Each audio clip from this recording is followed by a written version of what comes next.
If you look at Terminal 3 of Dubai International Airport these days, in 2026, the scene seems to be telling a completely different story. The electronic boards that once displayed dense schedules are now just a long list of cancellation notices. The unsettling silence at an airport that used to welcome more than 80 million passengers each year may be the first sign of a question few are willing to face. Empty streets, tourists fleeing. Could this be the end of Dubai's tourism industry? Let's look beyond the surface to see the harsh reality that may be gradually emerging right now. The air defense system, once promoted as an impenetrable dome, may have encountered a challenge beyond its capacity. According to some reports, as of March 2026, systems like Patriot missile system and THAAD, long considered symbols of advanced military engineering, have faced unprecedented pressure. More than 330 ballistic missiles and around 1,700 unmanned aerial vehicles. As these systems are forced to operate continuously 24/7, people begin to wonder, can any machine, no matter how sophisticated, maintain perfection forever? It seems the intensity of attacks has pushed this steel shield into overload. And as you know, in a world of numbers and metal, when overload happens, the illusion of absolute safety begins to crack. There is an ironic truth that real estate agents in Palm Jumeirah may have forgotten to mention to their clients. A successful interception in the sky does not mean the danger disappears into nothingness. Newton's law of universal gravitation still works perfectly well in the Middle East, even when you are inside a $1 million penthouse. What is considered a victory of the air defense system may actually turn into a rain of burning metal debris falling onto densely populated areas. The night of February 28 may have been unforgettable for guests at Fairmont the Palm. Instead of enjoying the sea breeze, they witnessed this iconic hotel catching fire after being struck by falling debris. Even Burj Al Arab, which calls itself the world's only 7-star hotel, did not escape an unwanted visit from molten steel fragments, making the image of an invulnerable fortress suddenly seem fragile. On major roads like Swayan, people saw supercars, possibly including powerful models from Cadillac or Chevrolet, lying still under random debris falling from the sky. It is hard to maintain a composed demeanor when you do not know where the next gift from above will land. When you are holding a cocktail and have to watch missiles flying past your hotel window, the concept of luxury vacation may need to be redefined. Dubai International Airport, the lifeline of this entire glamorous system, has had to shut down multiple times in March. Major airlines like Lufthansa and KLM have decided that protecting passengers is more important than maintaining risky routes. What is the result? A quiet but decisive exodus of capital and people. Booking cancellations have doubled, and savvy travelers are beginning to look for more practical options. Instead of risking their lives on an oasis located in the middle of a geopolitical storm, they may be returning to more sustainable choices in southern Europe or even peaceful coastal areas in Southeast Asia. Dubai has always been a marvel of engineering and marketing, but it seems that in 2026, the world may be realizing that no matter how much gold covers a city, it cannot hide the fact that it is located in one of the most unstable regions on the planet. If you have ever walked around Dubai Marina, you may have seen towers glittering like silver blades piercing the sky. Brokers often assure clients that tempered glass panels from well-known companies like Corning or Saint-Gobain are virtually indestructible. Yet there is a truth that those familiar with engineering might smile at skeptically. Those panels are designed to withstand desert heat and sandstorms, not the forces associated with a conflict zone. Tempered glass can be several times stronger than regular glass, but its nature remains brittle. When subjected to impacts beyond its threshold, as may have happened during recent attacks, it does not just crack, it shatters into thousands of small fragments. The overuse of glass to showcase wealth may have turned into a fatal mistake when the protective dome is suddenly breached.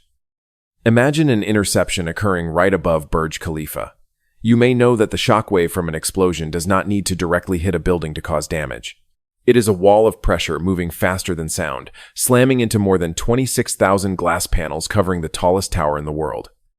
As you may already know, when steel and concrete structures expand and contract under explosive pressure, rigid glass panels without corresponding elasticity can burst on their own. And this is when luxury truly becomes a nightmare. A small shard of glass, when falling from a height of 800 meters, may reach velocity and kinetic energy comparable to a bullet. A rain of glass like that could make any attempt to shelter under boulevards meaningless. Would you want to walk under a rain of crystal bullets? We are often familiar with the sturdiness of traditional brick homes in American suburbs, where there is a real protective layer separating your family from the outside world. But in Dubai's villas in the sky, the only barrier between you and a burning sky may sometimes be a thin pane of glass close to the ground. Penthouses that were once a source of pride for billionaires may now be turning into dangerous glass cages. Images of shattered glass in offices of Oracle or towers operated by Marriott International and Hilton this past April serve as vivid examples. Perhaps the feeling of waking up in a room overlooking the Persian Gulf is no longer as pleasant as before, when every unusual sound outside can trigger fear of the collapse of the only wall protecting them. When core safety is no longer there, the value of luxury may decline as well. Insurance premiums for these high-risk towers may be rising sharply, forcing investors to reconsider their calculations. After all, $1 million view may mean nothing if it exists within a structure as fragile as papier-mâché. Do you agree? Let us hear more of your perspective in the comments below. The World Project was once heavily promoted as a collection of 300 artificial islands shaped like a map of Earth, where the world's wealthiest could buy an entire country or even a continent. However, if you look at actual data from the 2025-2026 period, the glamorous image in the media may be at risk of being replaced by a far grayer reality. The latest geological reports indicate that many islands are subsiding at an average rate of 0.2 to 0.4 inch per year. It seems that dumping billions of tons of sand onto the seabed without a solid natural rock foundation is revealing potentially fatal engineering flaws. Canals that were once promised as docking areas for luxury superyachts are now being filled in by sand drifting away from the foundations of neighboring islands. Even the multi-billion-dollar breakwaters may be struggling against stronger waves and rising sea levels beyond expectations in 2026. While coastal cities like Miami or New Orleans are investing billions of dollars from organizations like FEMA to reinforce flood protection infrastructure, in Dubai, islands are intentionally built only a few meters above sea level. That may seem more like a financial gamble than a strategic vision. Maintenance costs to keep the sand from being washed away are consuming enormous budgets, making the ROI, return on investment, of these projects a difficult question. Owning an island here may be somewhat like trying to maintain a Ford Model T without spare parts, and leaving it on the beach year-round. It may look nostalgic, but operating it becomes a financial nightmare. For those who have witnessed real estate bubbles or unsustainable financial models, this project may raise unavoidable skepticism. Could this be a kind of sand-based Ponzi scheme, where promises of a luxury paradise are used to temporarily sustain earlier investments? Perhaps the final legacy of the world will not be lavish mansions or elite parties. Instead, what may be emerging are some of the most expensive artificial reefs in the world for fish and coral. It is ironic to think that while billionaires hold certificates of ownership for pieces of blue ocean, the sea may have been quietly taking back what always belonged to it. Did you know that Dubai has no rivers at all? It does not even have freshwater lakes, and the limited groundwater beneath the scorching sand has long been depleted. About 99% of its domestic water supply, from the water used for your morning coffee to the irrigation of lush green golf courses in the desert, comes from massive seawater desalination plants like Jebel Ali. To extract fresh water from the sea, highly energy-intensive reverse osmosis, RO, filtration systems are required. It is like trying to sustain an entire city using kettles powered by oil and gas. The luxury we see may only be a thin outer layer, concealing an industrial system so sensitive that even a minor disruption could cause the entire vision to collapse. And as you may know, energy and clean water infrastructure are always primary targets. What do you think would happen if a few unmanned aerial vehicles precisely targeted the power substations supplying the Jebel Ali complex? The answer may send chills down many spines. Dubai's emergency freshwater reserves may only be sufficient to sustain its current population for about 48 to 72 hours. A city may store enough gold to last for decades, yet only be able to store its most essential resource for less than 3 days. This does not even account for risks such as oil spills in the Strait of Hormuz, which could disable RO membranes faster than any explosion. For those fortunate enough to live near the Great Lakes in places like Michigan or Wisconsin, the concept of running out of water may sound like a bad science fiction scenario. But in Dubai, nature offers no plan B for humans. Try to imagine a scenario just 48 hours after a system-wide power outage. By hour 12, water pressure in skyscrapers disappears, turning million-dollar penthouses into suffocating boxes. By hour 24, panic may begin to spread as bottled water in supermarkets suddenly becomes more valuable than jewelry at Tiffany & Co. And by hour 48, this dazzling city may enter a state that is no longer livable. Here's another fact. About 90% of Dubai's food supply is imported. That glamorous desert may allow skyscrapers to rise, but it still refuses to produce grains or vegetables for millions of people. Everything from fresh apples to the steak you eat for dinner must travel thousands of miles to reach the table. There may be promotions about live lobsters flown in by private jets from Maine or premium seafood from northern waters, but the reality is this: the city may not be able to feed itself for even a week if ports like Port Rashid stop operating. That level of dependence on logistics may be alarming, and anyone who has managed a business or a farm understands how fragile it can be. The just-in-time supply system, once a pride of the modern economy, may, in times of conflict, resemble a line of dominoes ready to fall. When the Strait of Hormuz becomes a focal point of military tension, major maritime insurers like Lloyd's of London may become reluctant to underwrite container ships. War risk insurance premiums could surge, turning a routine food shipment into a luxury investment. And it is not just sea routes, even air corridors may show signs of paralysis. When airspace closes, shelves in high-end supermarkets, places where you might normally find products similar to those at Whole Foods Market, can suddenly become empty. You may have billions of dollars in your account, but money may not be able to turn into food if cargo ships and freight aircraft are stuck beyond the border. Would the thin layer of gold on $1 million steak keep you full when essentials like milk, eggs, or bread become scarce? In the United States, no matter what happens, farms in states like Iowa or Kansas remain a stable backbone. But in Dubai, when supply tightens, basic food prices may rise tenfold or even 20-fold, turning daily meals into a privilege reserved for only a very small group of the ultra-wealthy.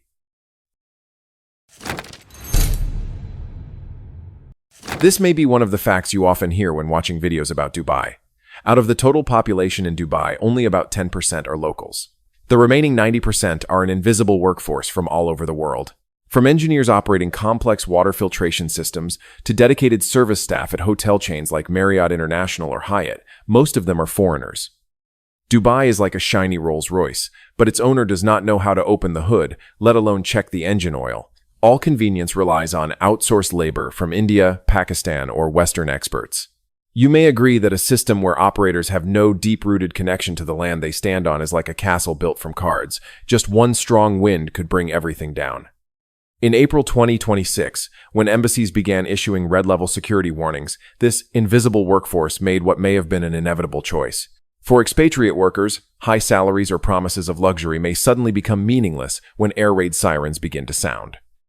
The question is, when electricians and mechanics leave, who will keep the massive air conditioning systems running so that buildings do not turn into ovens under 120-degree heat? Who will operate backup power stations when the national grid fails?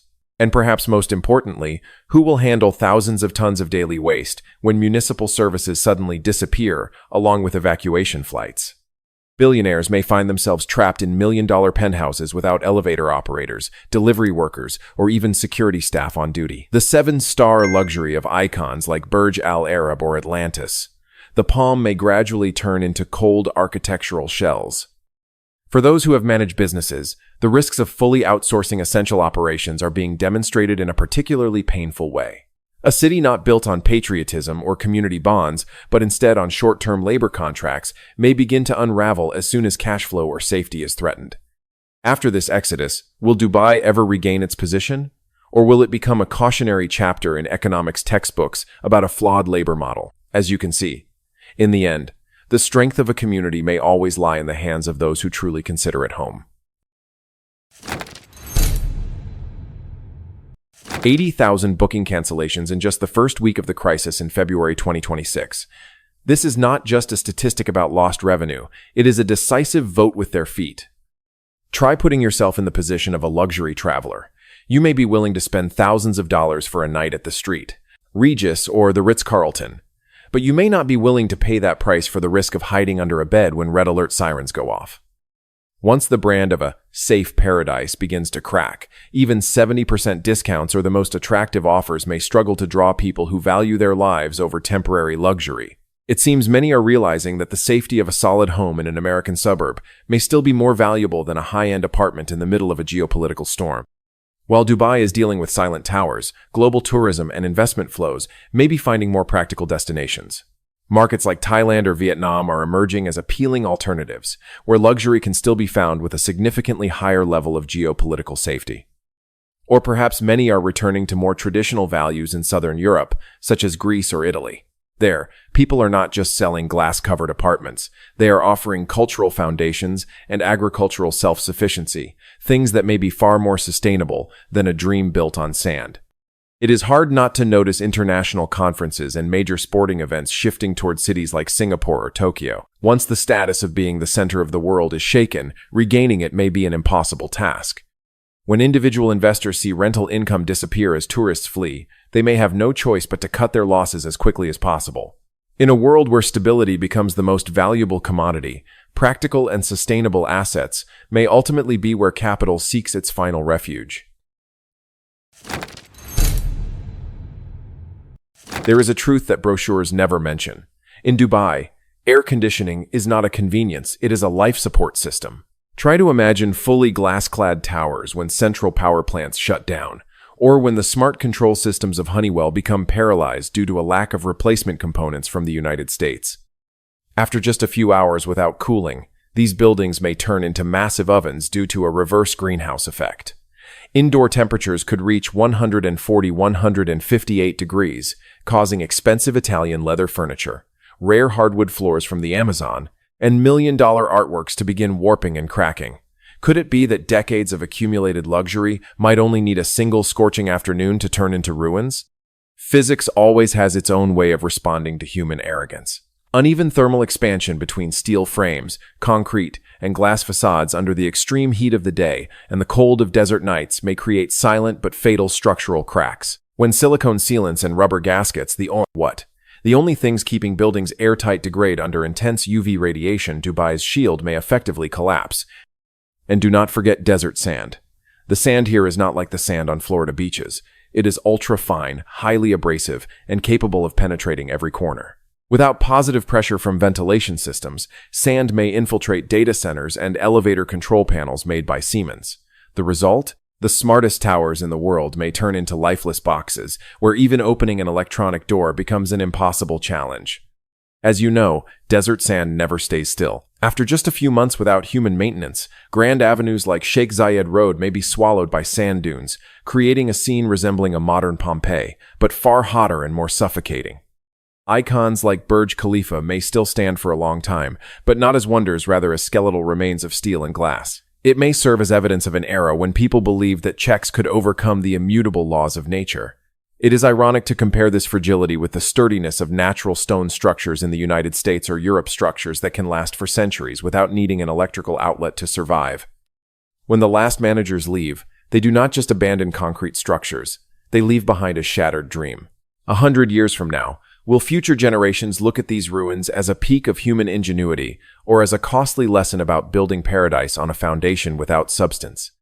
Dubai may once have been a dazzling illusion, but when night falls and the power is cut, the truth about its fragility may have nothing left to hide. Sometimes, the price of arrogance may be the eternal silence of mummified remains buried in the sand. The collapse of Dubai's tourism industry, if it truly unfolds as what we may be witnessing in 2026, is not because the city lacks money. It may fall because the truth about its fragility has been fully exposed to the world. When the belief in a safe oasis breaks apart, what remains may be an infrastructure system with no natural plan B.